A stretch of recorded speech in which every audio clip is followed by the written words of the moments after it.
ദീപകിന്റെ ആത്മഹത്യക്ക് കാരണക്കാരിയായ ഷിംജിത മുസ്തഫ പോലീസിന്റെ പിടിയിലായിരിക്കുന്നു, അറസ്റ്റ് ചെയ്തിരിക്കുന്നു. അതിനുശേഷം കുടുംബത്തിന്റെ പ്രതികരണമാണ് കേട്ടത്. മാക്സിമം ശിക്ഷ ലഭ്യമാക്കുക എന്നുള്ളതാണ് കുടുംബത്തിന്റെ ആവശ്യം. മാതൃകാപരമായിട്ടുള്ള ശിക്ഷ ഈ സംഭവത്തിൽ ഉണ്ടാകണം, മറ്റാർക്കും ഈ ഒരു ഗതി വരരുത് എന്ന് കുടുംബം ഒരു മനസ്സോടുകൂടി പറയുകയായിരുന്നു. പോലീസ് സ്റ്റേഷന് മുൻപിൽ നിന്നും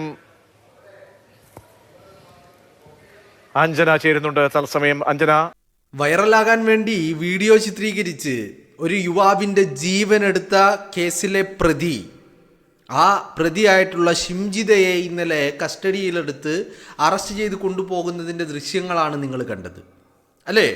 ഇതിൽ ഞാനിവിടെ പറയാൻ ആഗ്രഹിക്കുന്നത്, ഈ ഒരു രംഗവും രാഹുൽ മാങ്കൂട്ടത്തിനെ അറസ്റ്റ് ചെയ്ത രീതിയും തമ്മിലുള്ള ഒരു ആനയും അണ്ണാനും തമ്മിലുള്ള വ്യത്യാസത്തെക്കുറിച്ചാണ്. രാഹുലിനോട് കാണിക്കുന്ന വേട്ടയാടൽ ഒരു വ്യക്തിയുടെ ജീവിതം നഷ്ടമാകാൻ, അതല്ലെങ്കിൽ മരണത്തിന് കാരണക്കാരിയായിട്ടുള്ള ഒരു കൊലയാളിക്ക് കിട്ടുന്ന പരിഗണനയുമാണ് ഞാൻ നിങ്ങളോട് പറയാൻ ആഗ്രഹിക്കുന്നത്. നിങ്ങളൊന്ന് ആലോചിച്ച് നോക്കൂ. പോലീസ് വാഹനമില്ല, ആഡംബര കാറിൽ, അതും മറ്റേ കൂളിംഗ് ഫിലിമൊക്കെ ഒട്ടിച്ചിട്ടുള്ള, അനധികൃതമായിട്ട് കൂളിംഗ് ഫിലിം ഒട്ടിച്ചിട്ടുള്ള, ആരും കാണരുത്, പരസ്യപ്പെടുത്തരുത്, ഒന്നും വലിയ ആഗ്രഹങ്ങളാണ്. അറസ്റ്റ് ചെയ്തപ്പോഴും വലിയ ആഗ്രഹങ്ങളാണ്. ആ ആഗ്രഹങ്ങൾ അവർ നടത്തുമ്പോൾ രാഹുൽ മാങ്കൂട്ടത്തിനോട് കാണിച്ച അനീതിയാണ് ഇവിടെ നമ്മുടെ മനസ്സിലേക്ക് വരുന്നത് അല്ലേ? രാഹുലിനെ അറസ്റ്റ് ചെയ്തത്, രാഹുലിനെ കൊണ്ടു നടന്നത്, രാഹുലിനെ കോടതിയിൽ കൊണ്ടുപോയത്, രാഹുലിനെ മെഡിക്കൽ പരിശോധനയ്ക്ക് കൊണ്ടുപോയത്, അവിടെയൊക്കെ ഉണ്ടായ സംഭവ വികാസങ്ങൾ നിങ്ങളൊന്ന് ആലോചിച്ച് നോക്കൂ. ഒരു ജനപ്രതിനിധി, അതും ഒരു സ്ത്രീ നൽകിയ ഒരു പരാതി, വെറും കെട്ടിച്ചമച്ച വ്യാജ പരാതി, ആ പരാതിയിന്മേലാണ് രാഹുലിനെ ഇങ്ങനെ വേട്ടയാടിയത് എന്ന് ഓർക്കണം നിങ്ങൾ. ഇവിടെ ഒരു കൊലയാളിയായ ഒരു സ്ത്രീയോട് കാണിക്കുന്ന ആ ഒരു നൽകുന്ന പ്രിവിലേജ് എന്ന് നോക്കൂ. അത് രാഹുൽ മാങ്കൂട്ടത്തിൽ എവിടെയും ലഭിച്ചില്ല. ഞാൻ പ്രിവിലേജ് എന്ന് പറയുമ്പോൾ നിങ്ങൾ തെറ്റിദ്ധരിക്കേണ്ട, അതൊരു MLA ആയതുകൊണ്ട് അല്ലെങ്കിൽ ജനപ്രതിനിധി ആയതുകൊണ്ട് ലഭിക്കേണ്ട പ്രിവിലേജ് അല്ല, ഒരു മനുഷ്യനായതുകൊണ്ട് ലഭിക്കേണ്ട പ്രിവിലേജ് എന്നാണ് ഞാൻ ഉദ്ദേശിക്കുന്നത് അല്ലേ? ഇപ്പോൾ രാഹുലിനെതിരെ പരാതി കൊടുത്തവർ ആരും രാഹുൽ മാങ്കൂട്ടത്തിൽ വാ മൂടിക്കെട്ടി, കൈകാലുകൾ മൂടിക്കെട്ടി തട്ടിക്കൊണ്ടുപോയി പീഡിപ്പിച്ച ആളുകളല്ല. മറിച്ച് അവരായിട്ട് ഹോട്ടൽ മുറിയെടുത്ത് രാഹുലിനെ അടക്കം വിളിച്ചു വരുത്തി ഹോട്ടൽ മുറിയിൽ പോയി ആവോളം ആസ്വദിച്ച ആളുകളാ അല്ലേ? ആ ആവോളം ആസ്വദിച്ച ആളുകൾ ഒരു കാലഘട്ടത്തിൽ തെറ്റിപ്പിരിഞ്ഞപ്പോൾ ബലാത്സംഗമാണ്, പീഡനമാണ് എന്ന് പരാതി കൊടുത്തപ്പോൾ അതിൻ്റെ പേരിൽ രാഷ്ട്രീയ വേട്ട, രാഷ്ട്രീയ എതിരാളിയാണ് എന്നുള്ള ഒരൊറ്റ കാരണം കൊണ്ട് മാത്രം രാഹുൽ മാങ്കൂട്ടത്തിലെ വേട്ടയാടുകയല്ലേ ചെയ്തത് അല്ലേ? അതാണ് നമ്മളിവിടെ, നമ്മുടെ രാജ്യം വലിയ ജനാധിപത്യ രാജ്യമാണ്, നമ്മുടെ രാജ്യം വലിയ മതേതരത്വ രാജ്യമാണ്, നമ്മുടെ രാജ്യം ഭരണഘടനയുള്ള രാജ്യമാണ്, ഒക്കെയുണ്ട്. സാധാരണക്കാരൻ അവൻ്റെ എല്ലാ അവകാശങ്ങളും വകവെച്ചു കൊടുക്കുന്ന രാജ്യമാണ്. പക്ഷേ ഇതൊന്നും രാഹുൽ മാങ്കൂട്ടം വിഷയത്തിൽ ബാധകമായില്ലേ എന്നുള്ളതാണ് എൻ്റെ ചോദ്യം അല്ലേ? രാഹുലിനെ പ്രദർശന വസ്തുവാക്കി ഇങ്ങനെ കൊണ്ടു നടക്കുകയായിരുന്നു. രാഹുലിനെ ആശുപത്രിയിലേക്ക് കൊണ്ടുപോകുന്നു. പോലീസ് കാര്യങ്ങൾ തീരുമാനിച്ചിരുന്നത് പോലും എനിക്ക് തോന്നുന്നു കേരളത്തിലെ മാധ്യമങ്ങളോട് ചർച്ച ചെയ്തിട്ടായിരുന്നു എന്നാണ് എനിക്ക് തോന്നുന്നത് അല്ലേ? ആശുപത്രിയിലേക്ക് കൊണ്ടുപോകുമ്പോൾ അവിടെ നടന്ന സംഭവ വികാസങ്ങൾ, ഒരെണ്ണം പോലും രാഹുലിൻ്റെ മേത്ത് തട്ടിയില്ലെങ്കിലും, രാഹുലിൻ്റെ ദേഹത്തേക്ക് വന്നില്ലെങ്കിലും രാഹുലിന് നേരെ ചീമുട്ടയേറ്, മുട്ടയേറ്, തക്കാളിയേറ്, ഇങ്ങനെ പലതരത്തിലുള്ള വേട്ടയാടലുകൾ അയാൾ അനുഭവിച്ചില്ലേ? എന്തേ ഈ പറയുന്ന ഈ കൊലയാളിയായിട്ടുള്ള ഷിംജിത മുസ്തഫയുടെ കാര്യത്തിൽ അങ്ങനെ ഒന്നുണ്ടായില്ല? വളരെ രഹസ്യമായി എന്ന് പറഞ്ഞാൽ വളരെ സെക്യൂറായിട്ട് ഒരു പ്രൈവറ്റ് വാഹനത്തിൽ അതും കൂളിംഗ് ഫിലിമൊക്കെ ഒട്ടിച്ചിട്ടുള്ള ഒരു വാഹനത്തിൽ വളരെ സൗകര്യത്തോടുകൂടി എല്ലാ സുരക്ഷയും ഒരുക്കിക്കൊണ്ട് അല്ലേ, കൊത്തിക്കീറാൻ വിട്ടുകൊടുക്കാതെ. എന്നാൽ രാഹുൽ മാങ്കൂട്ടത്തിൻ്റെ കാര്യത്തിലോ വേട്ടക്കാർക്ക് വിട്ടുകൊടുക്കുകയായിരുന്നു. നിങ്ങൾ വേണ്ടുവോളം നിങ്ങൾ ചെയ്തോളൂ എന്ന് പറഞ്ഞുകൊണ്ട്.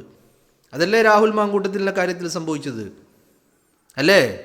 അപ്പോൾ ഈ രണ്ട് തരം ഏർപ്പാട് ഇതിൽ നിന്നൊക്കെ നമുക്ക് വ്യക്തമാകുന്നത് എന്താ? രാഹുലിൻ്റെ അറസ്റ്റ് പലരുടെയും ആഗ്രഹങ്ങളും സ്വപ്നങ്ങളുമായിരുന്നു എന്നല്ലേ? നിങ്ങളൊന്ന് ആലോചിച്ച് നോക്കൂ. രാഷ്ട്രീയ എതിരാളി ആയതുകൊണ്ട് മാത്രം. ഇനിയിപ്പോൾ മറ്റൊരു കമ്പാരിസൺ നിങ്ങൾ നോക്കുക. ഇയാളിനിപ്പോൾ കോൺഗ്രസ്സുകാരനായിരുന്നില്ല, ഒരു CPM-കാരനായിരുന്നു, ഒരു സഖാവായിരുന്നു രാഹുൽ മാങ്കൂട്ടമെങ്കിൽ രാഹുൽ മാങ്കൂട്ടത്തിന് ഈ ഗതികേട് ആയിരുന്നോ? ഇല്ലെന്നേ, ഒരിക്കലും വരില്ലല്ലോ രാഹുൽ മാങ്കൂട്ടത്തിന്. അപ്പോൾ എല്ലാ പ്രിവിലേജുകളും ലഭിക്കും. സ്ത്രീയുടെ സംരക്ഷകരെന്ന് പറഞ്ഞ് ഘോരഘോരം ശബ്ദിക്കുന്ന ആളുകൾ ആ പരാതികളെ അടിച്ചമർത്താൻ, ഒതുക്കി തീർക്കാൻ, കോംപ്രമൈസ് ഉണ്ടാക്കാൻ പല ശ്രമങ്ങളും നടത്തും, ഭീഷണിപ്പെടുത്തും, അല്ലേ? ഇപ്പം ഏറ്റവും റീസെൻ്റ് ആയിട്ട് PT കുഞ്ഞുമുഹമ്മദിൻ്റെ കാര്യത്തിൽ എന്താ നടന്നത്? പരാതിക്കാരിയെ വലിയ സമ്മർദ്ദം ചെലുത്തുകയായിരുന്നു പരാതി പിൻവലിക്കാൻ വേണ്ടിയിട്ട്, അല്ലേ? മുകേഷിൻ്റെ കാര്യത്തിൽ എന്താ സംഭവിച്ചത്? അപ്പോൾ ഈ പറയുന്ന രാഹുൽ മാങ്കൂട്ടം ഒരു കോൺഗ്രസ്സുകാരനായതുകൊണ്ട് മാത്രം വേട്ടയാടപ്പെട്ടതല്ലേ?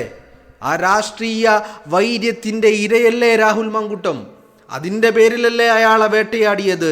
അതിൻ്റെ പേരിലല്ലേ അയാളെ ഈ പറയുന്ന പ്രദർശന വസ്തുവാക്കിയത്?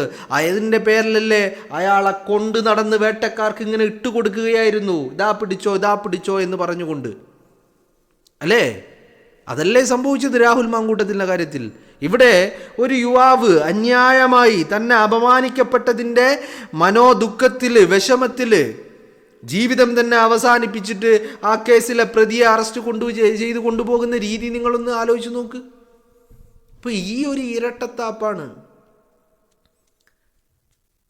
ഈ രണ്ടു പേരും ചെയ്ത കുറ്റങ്ങൾ നമുക്ക് കമ്പയർ ചെയ്യാൻ പോലും സാധിക്കില്ല. രാഹുൽ മാങ്കൂട്ടം ചെയ്തത് കുറ്റമാണെന്ന് പറയാൻ പോലും സാധിക്കില്ല. എങ്ങനെ സാധിക്കും? റൂമെടുത്ത് രാഹുലിനെ വിളിച്ചു വരുത്തി രാഹുലിൻ്റെ കൂടെ കിടന്നിട്ട് അത് പീഡനമാണ് എന്ന് പറഞ്ഞാൽ അത് ബലാത്സംഗവും പീഡനവും ആകുമോ? മറ്റിടത്ത് എന്താ സംഭവിച്ചിരിക്കുന്നത്?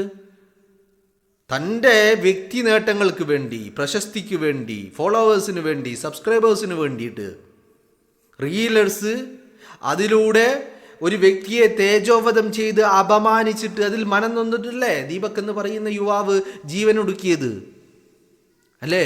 അപ്പം നിങ്ങളൊന്ന് ആലോചിച്ച് നോക്കൂ. ഈ രണ്ട് കേസും രണ്ട് എക്സ്ട്രീം എൻഡുകളിലല്ലേ നിൽക്കുന്നത്. എന്നിട്ട് പോലും രാഹുൽ മാങ്കൂട്ടത്തിനെ അകാരണമായിട്ട് വേട്ടയാടി. അയാളോട് കാണിച്ചത് അത്രയും അനീതിയായിരുന്നു എന്ന് വിളിച്ചു പറയാൻ ഒരു മടിയും എനിക്കില്ല. പരാതികൾ ഉണ്ടായത് തന്നെ രാഹുൽ മാങ്കൂട്ടം MLA ആയതുകൊണ്ടാണ്, അയാൾക്ക് സെലിബ്രിറ്റി സ്റ്റാറ്റസ് ഉണ്ടായതുകൊണ്ടാണ്, താരപരിവേഷം ഉണ്ടായതുകൊണ്ടാണ്, ജനഹൃദയങ്ങളിൽ സ്വീകാര്യതയുണ്ടായതുകൊണ്ടാണ് പരാതി ഉണ്ടായത് തന്നെ. ഉണ്ടായതെന്ന് പോലും പറയാൻ പറ്റില്ല, ഉണ്ടാക്കിയതാണ്. രാഹുലിനെ വീഴ്ത്താൻ വേണ്ടിയിട്ട് കെട്ടിച്ചമച്ച പരാതികൾ. കൂടെ കിടന്നവൾ പരാതിക്കാരിയായി മാറി. രാഹുൽ ആരെയും നിർബന്ധിച്ച് കിടത്തിയിട്ടല്ല, കൂടെ കിടന്നതാണ് സ്വമേധയാ, അല്ലേ? പിന്നീടത് പീഡനമായി മാറി. നമുക്കതിലൊന്നും യാതൊരു ഇതും ഇല്ല. അതൊക്കെ അവരുടെ ഇഷ്ടമാണ്, അവരുടെ പേഴ്സണൽ ലൈഫിലേക്ക് കയറാൻ ആളല്ല. പക്ഷേ എന്നിരുന്നാലും ചെയ്തത് ന്യായമാണോ എന്ന് ചോദിക്കാൻ നമുക്ക് ശബ്ദമുണ്ടാകേണ്ടേ, അല്ലേ? കൂടെ കിടന്ന് എല്ലാം വേണ്ടുവോളം ആസ്വദിച്ചിട്ട് വർഷങ്ങൾക്കിപ്പുറം വന്നിട്ട് എന്നെ പീഡിപ്പിച്ചു എന്ന് പറയുന്ന ആ ഏർപ്പാടിനോട് യോജിക്കാൻ സാധിക്കുമോ? ഇല്ല എന്നുള്ളതാണ്. അപ്പോൾ എന്നിട്ടും അന്യായമായിട്ടുള്ള ഒരു പരാതി, ന്യായമായ പരാതി ആയിരുന്നെങ്കിൽ ഓക്കെ ആയിരുന്നു. അന്യായമായിട്ട് ഒരു ജെന്യൂനിറ്റിയും ഇല്ലാത്ത ഒരു പരാതി, ആ പരാതിയിന്മേൽ രാഹുൽ മാങ്കൂട്ടത്തിനെ രാഷ്ട്രീയ വൈര്യത്തിൻ്റെ പേരിൽ വേട്ടയാടുകയായിരുന്നില്ലേ, അല്ലേ? അതല്ലേ ചെയ്തത്. അപ്പോൾ ഈ രണ്ടും നമ്മളിങ്ങനെ അടുത്തടുത്ത ദിവസങ്ങളിൽ കാണുമ്പോൾ ഈ രണ്ട് തരം നീതി, ഈ ഇരട്ട നീതി, അത് നമ്മൾ കാണുമ്പോൾ അറിയാതെ നമ്മുടെ മനസ്സിൽ വരുന്ന ചോദ്യങ്ങളാണ് സ്വാഭാവികമായിട്ടും ഞാൻ ഉന്നയിക്കുന്നത്, അല്ലേ? നിങ്ങളൊന്ന് ആലോചിച്ച് നോക്കൂ. രാഹുലിനെ രാത്രിക്ക് രാത്രി പോയി കസ്റ്റഡിയിലെടുക്കുന്നു, അറസ്റ്റ് രേഖപ്പെടുത്തുന്നു.